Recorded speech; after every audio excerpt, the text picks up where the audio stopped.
సృష్టి fertility centre అక్రమాల కేసులో డాక్టర్ నమ్రతను ప్రశ్నిస్తున్నారు సికింద్రాబాద్ గోపాలపురం పోలీసులు. 5 రోజుల కస్టడీకి కోర్టు అనుమతించగా నార్త్ జోన్ డీసీపీ కార్యాలయంలో తొలి రోజు విచారణ జరుగుతుంది. 6 గంటలుగా నమ్రతను విచారిస్తూ ఉన్నారు. ఏజెంట్లు, ఏఎన్ఎం, ఆశా వర్కర్ల పాత్రపై ఆరా తీస్తున్నారు. అయితే చైల్డ్ ట్రాఫికింగ్ పై అడిగినటువంటి ప్రశ్నలకు నమ్రత నోరు మెదపలేదని తెలుస్తుంది. తాను అలాంటి తప్పు చేయలేదు అంటున్నారు నమ్రత. ఇటు ఒక్కొక్క దంపతుల నుంచి ఎంత డబ్బు వసూలు చేశారని ప్రశ్నిస్తూ ఉన్నారు పోలీసులు. ఇప్పటి వరకు ఎంతమంది పిల్లలను సరోగసి పేరుతో విక్రయించారని ఆరా తీస్తున్నారు. అలాగే నమ్రత కుమారుడు జయంత్ కృష్ణ లాయర్ పేరుతో బాధితులను బెదిరించారనే ఆరోపణలు కూడా ఉన్నాయి. ఆయన పాత్రపైన కూడా ప్రశ్నల వర్షం కురిపిస్తూ ఉన్నారు. ఇక విచారణ అధికారులు నమ్రత విచారణ కొనసాగుతూ ఉంది. 6 రోజుల కస్టడీకి అనుమతించింది కోర్టు. అలాగే మరోవైపు తాను ఎలాంటి తప్పు చేయలేదంటున్నారు డాక్టర్ నమ్రత. ఇదే అంశానికి సంబంధించిన పూర్తి అప్డేట్స్ మా కరెస్పాండెంట్ సునీల్ అందిస్తారు. సునీల్, 2 తెలుగు రాష్ట్రాల్లో తీవ్ర వివాదాస్పదంగా మారినటువంటి సృష్టి ఫెర్టిలిటీ సెంటర్ సంబంధించిన వివాదంపై ఈరోజు పోలీసులు ఈ కేసులో కీలక సూత్రధారి, ప్రధాన నిందితురాలుగా ఉన్నటువంటి డాక్టర్ నమ్రతను చెంచలగూడ ఉమెన్ జైలు నుంచి పోలీసులు కస్టడీ తీసుకున్నారు.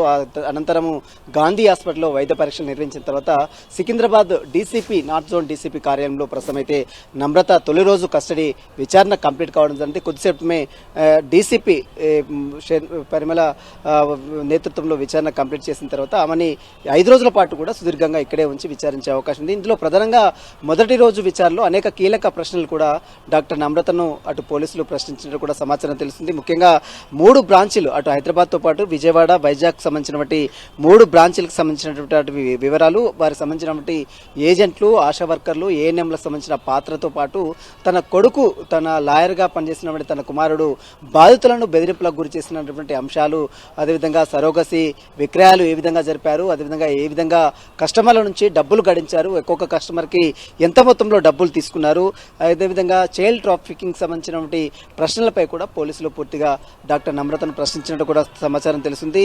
మరోవైపు నమ్రత ముఖ్యంగా కొంతమంది ఏజెంట్లను నియమించుకుంది. అందులో ఆశా వర్కర్లు ఉన్నారు, ఏఎన్ఎంలు ఉన్నారు, చాలామంది ఏజెంట్లు ఉన్నారు. అందులో ఏజెంట్లు పెట్టుకొని పిల్లలు లేని దంపతులను టార్గెట్ చేసి వారందరూ కూడా డబ్బులు తీసుకొని మరీ ఏజెంట్లు ఈ హాస్పిటల్కి, సృష్టి ఫెర్టిలిటీ సంబంధించినటువంటి హాస్పిటల్కి తీసుకొచ్చి వారితో ఈ సరోగసి విక్రయాలు జరిపినట్లు కూడా తెలుస్తుంది.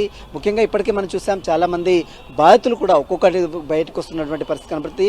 ఎప్పుడైతే హైదరాబాద్ సెంటర్లో రైడ్స్ జరిగాయో ఆ తర్వాత వెంటనే విజయవాడ సంబంధించిన సెంటర్లు కావచ్చు, వైజాగ్ సంబంధించిన సెంటర్లో కూడా రైడ్ చేశారు. ఆ రైడ్స్లో అనేక ఆధారాలు కూడా సేకరించారు. సరోగసి పేరుతో పిల్లల్ని ఏ విధంగా విక్రయాలు చేస్తున్నారు, పిల్లలు లేని దంపతులను టార్గెట్ చేసుకుని వారి దగ్గర నుంచి లక్షల రూపాయలు దండుకున్నట్టు కూడా ఈమెపై పెద్ద ఎత్తున ఆరోపణలు కూడా వస్తున్న నేపథ్యంలో వాటికి సంబంధించిన వివరాలపై కూడా ఈరోజు సుదీర్ఘంగా అటు డాక్టర్ నమ్రతను ప్రశ్నించారు. అయితే పోలీసులు అడిగినటువంటి ఏ ఒక్క ప్రశ్న కూడా నమ్రత సరైనటువంటి సమాధానం చెప్పలేదని తెలుస్తుంది.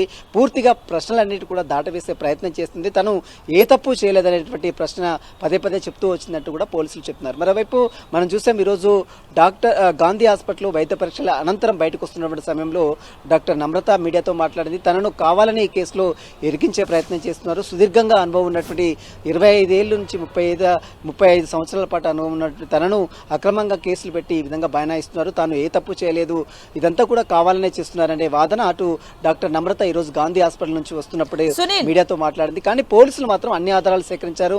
మనం చూసాం, లాస్ట్ టైం రైడ్స్ జరిగినప్పుడు కూడా అటు సంబంధించిన సెంటర్లో చాలా సెమన్స్ కావచ్చు, చాలా మంది మెటీరియల్ కూడా సీజ్ చేశారు. మధు, అంటే ఇప్పుడు కేవలం హైదరాబాద్ సెంటర్ కి సంబంధించి మాత్రమే విచారణ జరుగుతుందా, లేదా విజయవాడ, విశాఖపట్నంలో కూడా సోదాలు కూడా చేశారు? సో అక్కడికి సంబంధించి ఏమైనా ప్రశ్న అడుగుతున్నారా? అంటే అక్కడ జరిగినటువంటి అక్రమాలకు సంబంధించి ఏమైనా కూపీలాగే అవకాశం ఉంటుంది ఇప్పుడు?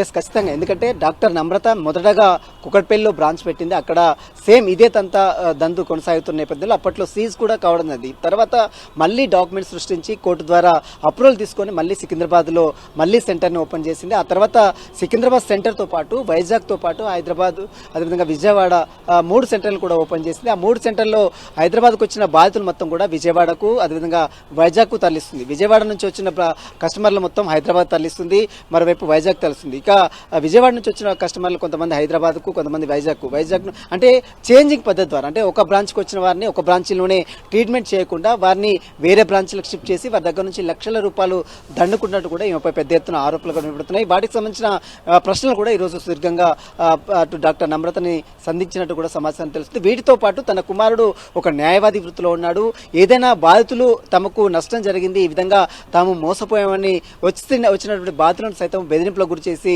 తాము లాయర్గా ఉన్నాము, కోర్టు కూడా తమకు అనుకూలంగా తీర్పు ఇస్తుంది కాబట్టి మీరు ఎక్కడ కూడా వెళ్ళి చెప్పుకోవడానికి వీలేదంటూ కూడా తమను వచ్చినటువంటి బాధితులను సైతం మీరు బెదిరింపులకు గురి చేసినట్టు కూడా కొంతమంది బాధితులు ఇప్పటికే మీడియా ముందుకు వచ్చిన పరిస్థితి మనం చూస్తాం. కాబట్టి వాటికి సంబంధించిన వివరాలు, తన కుమారుడు జయంత్ కృష్ణకు సంబంధించిన వివరాలపై కూడా కూపీలాగారు. ఇప్పటివరకు కేవలం A1 నిందితురాలుగా ఉన్నటువంటి ఈ డాక్టర్ నమ్రతను మాత్రమే 5 రోజుల కస్టడీ ఇచ్చింది. ఇక A2 నుంచి A6 వరకు ఉన్నటువంటి నిందితులను కూడా కస్టడీకి అనుమతి ఇవ్వాలంటూ కూడా సికింద్రాబాద్ గోపాలపురం పోలీసులు సికింద్రాబాద్ కోర్టులో కస్టడీ పిటిషన్ దాఖలు చేశారు. ఆ పిటిషన్ పై ఈ రోజు సుదీర్ఘంగా సికింద్రాబాద్ కోర్టు వాదనలు వింది. తీర్పు వచ్చే సోమవారం తీర్పు కూడా ప్రకటించింది. కాబట్టి ఆ 5గురు కూడా కస్టడీలో తీసుకుని విచారిస్తే మరిన్ని విషయాలు వెలుకొస్తాయి. ఎందుకంటే చాలా మంది అందులో డిపార్ట్మెంట్ లో పనిచేస్తున్నటువంటి వ్యక్తులు ఉన్నారు, అందులో వారి సెంటర్ లో పనిచేస్తున్నటువంటి ఏజెంట్స్ సంబంధించిన మెంబర్స్ ఉన్నారు. కాబట్టి వారికి సంబంధించిన విషయాలపై కూడా పూర్తిగా పోలీసులు కూపీలాగే అవకాశం ఉంది. మొదటి రోజు విచారణ అయితే కంప్లీట్ కావడం జరిగింది. 5 రోజుల పాటు సుదీర్ఘంగా పోలీసులు విచారించి ఆమె స్టేట్మెంట్ నమోదు చేసుకున్న తర్వాత మళ్ళీ కోర్టులో ఆమెను ప్రొడ్యూస్ చేసి జ్యుడిషియల్ రిమాండ్ కూడా తరలించే అవకాశం ఉంది. ప్రస్తుతం అయితే ఈ రోజు విచారణ అయితే కంప్లీట్ కావడం జరిగింది. Thank you Sunil.